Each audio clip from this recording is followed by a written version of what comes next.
Vous étiez nombreux à vous demander si la signature de cet accord entre les gouvernements rwandais et congolais le 4 décembre de cette année 2025 sera porte des solutions pour la paix durable dans notre pays, dont les Congolais, particulièrement ceux qui vivent en l'Est du pays, ont besoin.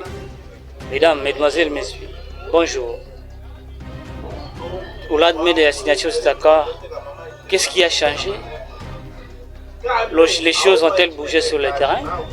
La vidéo qui suit va vous montrer l'état de cause. Et nous saurons si on peut encore espérer, avec la signature de cet accord, à la paix. Le président congolais s'est exprimé lors de son discours annuel à la nation. Il accuse Kigali de ne pas respecter l'accord. Force est de constater que le Rwanda viole déjà ses engagements. Au lendemain même de la signature, des unités des forces de défense du Rwanda ont conduit et appuyé des attaques à l'arme lourde. Sollicité par TV5 Monde, le gouvernement rwandais n'a pas encore répondu. L'accord, signé jeudi entre la RDC et le Rwanda, offre un accès en minerais stratégiques à Washington. Mais Félix Tshisekedi se défend d'avoir conclu un mauvais deal. Permettez-moi d'être parfaitement clair. Ces accords ne consacrent aucune forme de partage de notre souveraineté. Une souveraineté qui semble bien lointaine. Les troupes du M23, soutenues par le Rwanda, avancent rapidement dans le sud Kivu. Des files de civils en fuite précèdent leur arrivée. Beaucoup avaient trouvé refuge à Sangué samedi.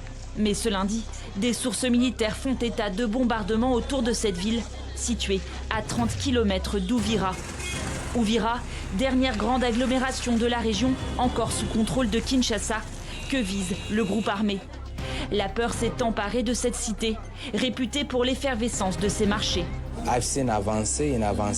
Nous entendons dire que l'AFC avance, mais nous ne savons pas exactement ce qu'il se passe, s'ils avancent réellement. Les forces congolaises tentent de contenir l'offensive, épaulées par plusieurs milliers de soldats burundais. Pour Bujumbura, la prise d'Ouvira constituerait une ligne rouge. Le Burundi ne va pas tolérer tout acte qui remettrait en cause la sécurité du Burundi.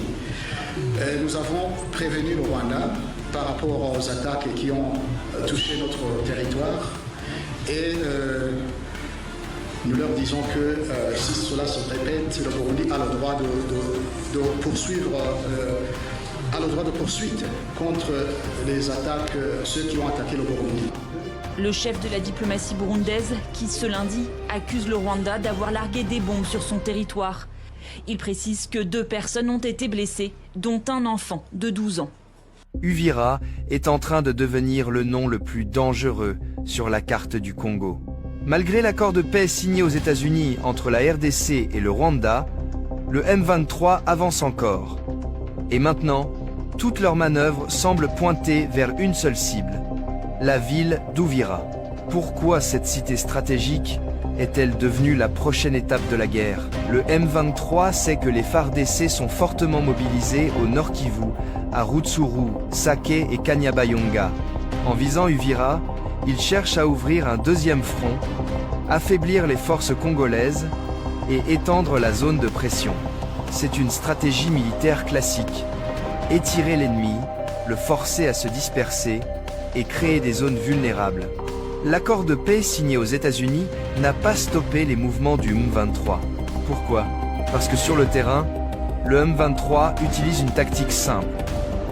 Continuer la pression militaire pour obtenir plus lors des négociations politiques. Plus ils avancent, plus ils deviennent incontournables. Et Uvira est un moyen d'envoyer un message. Nous avons le pouvoir de frapper où nous voulons. Uvira est un axe majeur pour les routes commerciales venant du Burundi, le passage vers Baraka et Fizi, l'accès au lac Tanganyika, les routes vers Bukavu et les hauts plateaux. Prendre Uvira signifie couper une partie des communications du sud Kivu et fragiliser les zones déjà instables comme Minembwe et Fizi. C'est un mouvement qui pourrait changer tout l'équilibre régional. Même si Kigali nie son implication directe, toutes les preuves sur le terrain montrent un soutien logistique, militaire et stratégique au M23. Pourquoi viser Uvira intéresserait le Rwanda? Car cette ville offre une ouverture vers le sud, un moyen de contourner Bukavu, une pression directe sur les forces burundaises, un contrôle sur un axe économique majeur.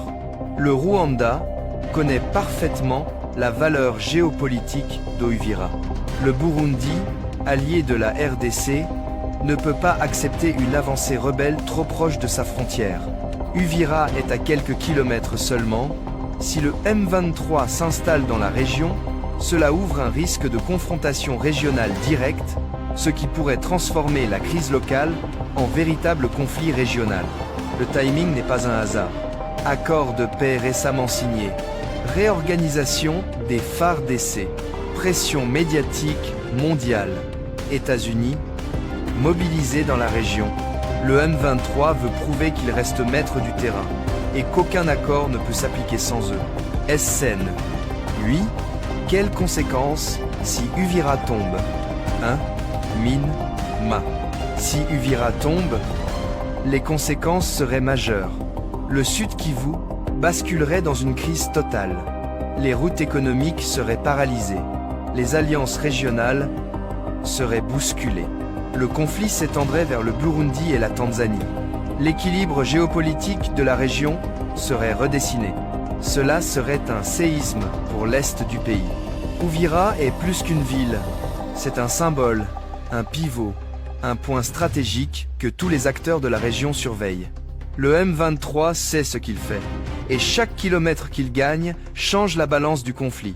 Voilà, vous venez de suivre avec beaucoup d'attention cette vidéo. Je crois que vous avez eu votre réponse. Vos réponses à vous demander si cet accord, après cet accord, il y aura la paix. Et il y a une partie de la réponse qui venait de vous être donnée pour vous dire que je dois affirmer que la situation semble inquiétante jusque-là. Il n'y a pas une très bonne évolution de la paix à l'est du pays. Aujourd'hui, je dois vous le dire, nous ne souhaitons d'ailleurs pas qu'ils arrivent à Uvira. Si il est arrivé qu'Uvira tombe, c'est déjà une porte pour Kalini. Pour d'autres observateurs, il s'agit d'un sabotage des éléments M23 à cet accord parce qu'ils aussi veulent être associés. Moi je pense que ça pourrait être de ça parce que le M23 veut montrer au monde entier que, surtout aux États-Unis, que ce n'était pas le Rwanda qui était derrière la guerre, c'est une guerre plutôt entre Congolais, c'est pas entre Congo et Rwanda.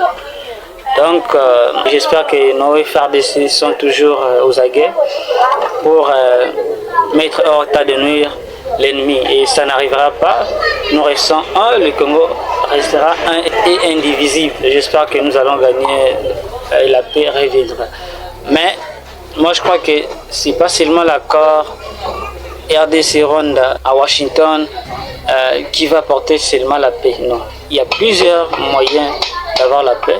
Il y a plusieurs processus qu'il faut atteindre, entre autres le dialogue national. C'est aussi très important de convoquer ce dialogue national pour permettre aux Congolaises et Congolais d'être ensemble et de se parler Congo entre eux, afin que la solution pour la paix soit apportée et que les Congolais vivent aisément dans son territoire. Voilà, je vous remercie, à la prochaine.